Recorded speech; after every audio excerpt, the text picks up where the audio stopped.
Good morning. I'm Mary Carr Lee. It's a pleasure to be with you today.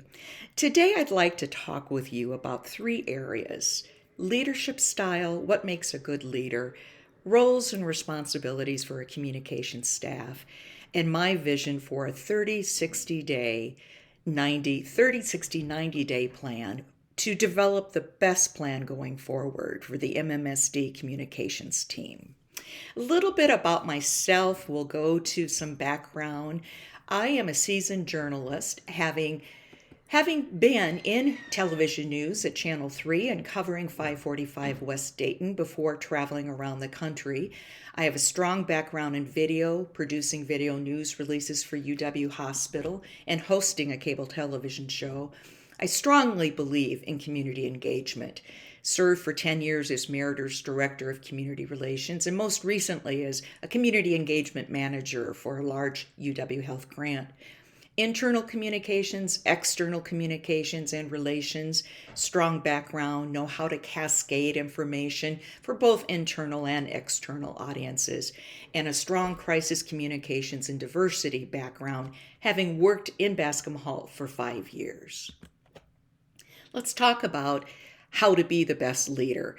I believe great leaders create a culture of trust, and it starts with understanding generational differences in the workforce. We know right now we have 4 different generations. It's predicted that Gen Zers will surpass baby boomers in workforce participation this year. This group is really changing the workforce. Gen Zers prioritize culture. They want learning and development opportunities. They desire flexibility. Baby boomers have an unwavering, loyal, strong work ethic. Well, we know that Gen X values a work-life balance. Some say they work to live, just not live to work. And lastly, but not leastly, millennials crave work-life balance. This is the largest living generation. It's a huge part of our workforce. They're technically savvy. They value benefits like flex schedules and remote work, and they want a voice. I mentioned it is so important to create a culture of trust, and no matter what the generation, credibility, fairness, respect, camaraderie, and pride matters. I have outlined some very interesting and important characteristics of being a great leader: integrity, communication, self awareness, and the courage to act. I think leaders do need to show leadership. Leadership is about how you make people feel about you, about the project or work you're doing together, and especially about themselves. And 3 things in human life are pretty important. The first is to be kind, the second is to be kind, and the third is to be kind. So, in some tips for being the best leader, you must involve your employees, communicate, have the courage to see reality and act on it, problem solving on a daily basis, being visible, take the time to participate and interact with staff each day, get to know each individual as an individual. I think leaders should be accountable and take ownership in everything they do. We must be accountable for our actions, but while we also need to give people authority to do their jobs. Show integrity, build trust. Nothing is more important. Follow through on your promises, set a clear direction for others to follow. Have fun along the way, and make sure to celebrate what you and your team is accomplishing. And now I'm going to go back to the camera, and I'm going to talk a little bit about what the goal is here. The goal here is to build trust and address the concerns of staff. We know that an audit showed there was no central bank for communication work, and this really should include processes, templates, and tools. There was also a general lack of understanding of other roles. So during my time at the university, while I was in the university while I was working in the diversity area, I set up a very strong box system. And the first step in that was really delineating what are the roles for each communication staff member, and then sharing that with the entire staff. Of course, each member was able to pitch in and talk about what they thought their role was and how it compared to others. Let me go now and show you just exactly what I'm talking about.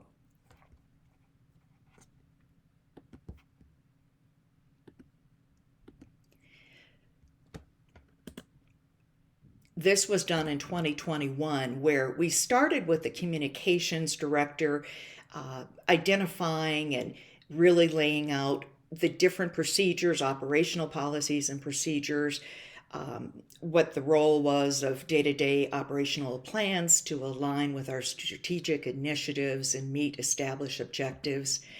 And it also talked about how the director would handle media requests, take part in campus-wide strategic communications, and be a primary liaison between DDEEA and the university communications team and the Office of Student Affairs. This was always a very big part of my job, and 25% of my salary was paid by overall campus communications. Of course, we had a very successful diversity forum. Our team was working very hard on that throughout the year, as well as our website and printed collateral and various external newsletters. The communications manager, this was clearly delineated, very important in distributing event media releases, developing strategy for producing and placing ads, working with photographers and videographers, managing external vendors, developing stories and content for the newsletter. Our communications specialists also developed and drafted content and plan and executed social media and web strategy communication. We managed our social media brand accounts for the division, and we maintained Facebook and Twitter pages, including proactive planned posts and tweets. And of course, we were in charge of managing our divisional websites as well, monitoring the reach of those websites and assisting divisional staff with planning their own particular communications and event strategy. The event manager, and I don't know if you have one on your team, but we were heavy into events, and the event manager really handled a lot of the planning, booking of keynote, working with communication specialists to develop the event marketing information, supervising events, and interns. And now I'll go back to continue, but I wanted to give you that PowerPoint to give you a feel that one of the things that came out in the audit is people weren't sure where their job began and where it stopped. And I think it would be really important to sit down with the team and develop such a PowerPoint and again, include it in that box that can be set up. In the end, what we need is a clear roadmap for our work's delivery. If we have the tools, the templates, the communication plans in one spot, in a box, everyone can reach them. And then we can share that vision with an all-staff meeting so people outside our team know how to access our team and work with us. Starting such a repository, I think, will make efforts more cohesive and readily available for all to understand. And when you take away some of that anxiety and uncertainty, you'd be surprised how creativity can grow. In addition to weekly team meetings, I have believed in one-on-one meetings that are well-timed during the week so employees have time to get ready and then time to afterwards plan their next week. I also believe in day-to-day huddles. When there's lots of change going on or a crisis going, the easiest way to solve it is to get everyone together to talk about it. And it always kept us on the same page and helped. Now, this is an exciting time for MMSD. You have a new superintendent coming, and we'll never get a second chance as a team to help our leader make his or her first impression. There's a very short ramp-up time, and it's really critical for the new superintendent to be able to make that first impression.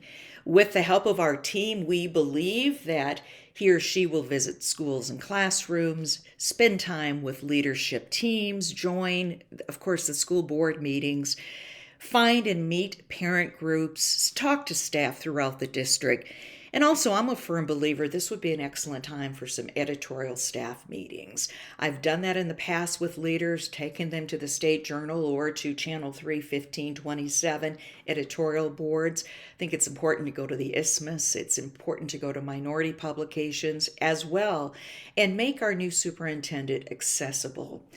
People will really appreciate the time to hear from the person themselves what their vision is. So, with that in mind, and with all that we'd be learning and responding to for the new superintendent, I have thought through a personal 30, 60, 90-day plan to assist in these important efforts, and I'd like to share it with you. The first 30 days, it's going to be important for the person who receives this role to really listen, learn, and connect.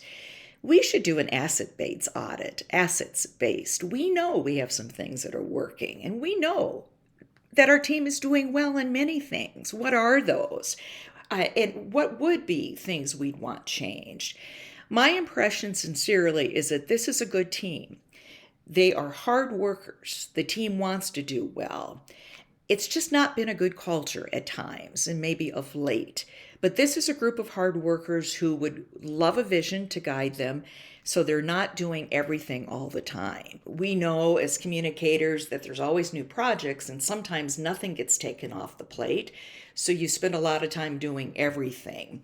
This can be hard to sustain. So how do we prioritize projects? How do we review workloads now and in the past?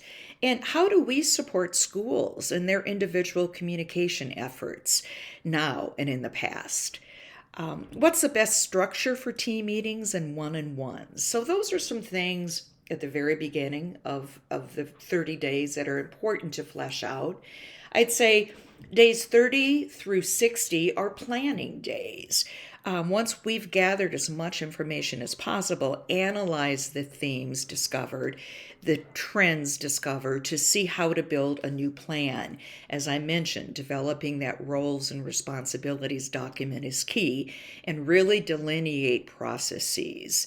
Start that new box folder system so that all team members can access it. And it should include things like templates, cascade of communications for major announcements, crisis communication workflows and policies that can help in immediate situations. Very critical that this be available to all, just like it's critical that all know what's going on and are brought in. The right people are brought in for the right decisions. And I think this is just really important in supporting our team going forward. So days 60 through 90, we really begin to execute the plan we've developed. I believe in dashboards to measure progress towards goals and establish the plan and share regular updates with team members, colleagues, and supervisors as we go along. We need to work with school principals to see what we're doing to support them in their individual school communications. And through this process, the one thing to remember, and this is so important, we're not a team because we work together. We're a team because we respect, trust, and care for each other. And even when there's a misstep, there should be an assumption of positive intent. I'm a firm believer that if something goes wrong, it's not one person's fault.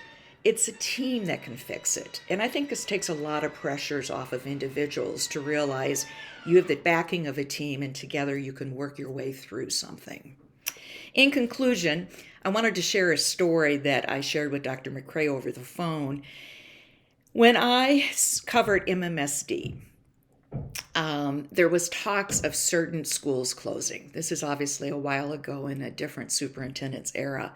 But I remember the superintendent at the time saying to the very active Coliseum, room full of people, very contentious board meeting, lots of parents talking. And the superintendent said to the parents, I get your concerns. I get your angst. Your thoughts as parents are valuable to me and this board.